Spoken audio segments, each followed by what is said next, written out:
I was told very explicitly, directly to my face, that our client is the IDF. Your client is the IDF. Our client is the IDF. And this came out in a discussion once where I was in the control room.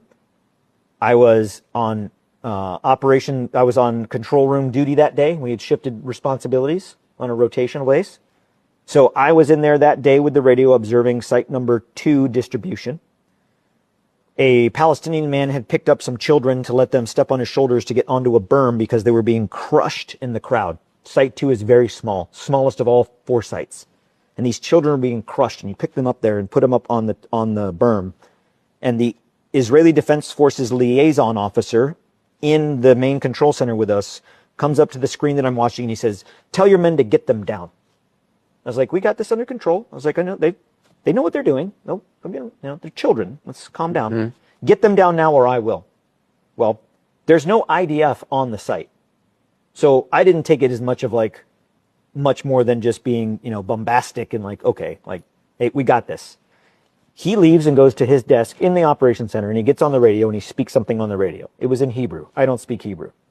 One of the contractors that was there was American that did speak Hebrew, and he notifies me. He said, "Hey, he just told the snipers at the IDF position," because the site number 2 is co-located with an Israeli base. Mm-hmm. He said, he just told the snipers to take these kids out. I was like, "On the radio?" He's like, "Yeah."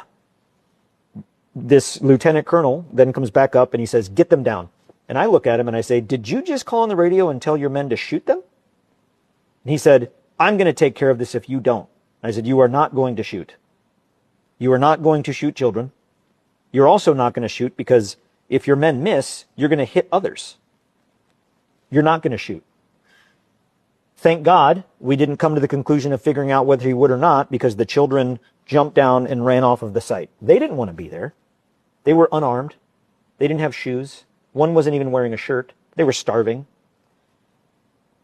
The chief operations officer for Safe Reach Solutions, our higher headquarters, so to speak, in the contract, beckoned me outside with him, and he looked at me in the face and he said, "Never say no to the client."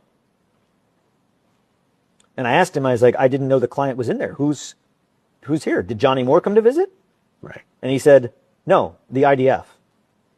I was like, "The IDF are our client?" He said, "Yes, we work for them." A light bulb went off in my head.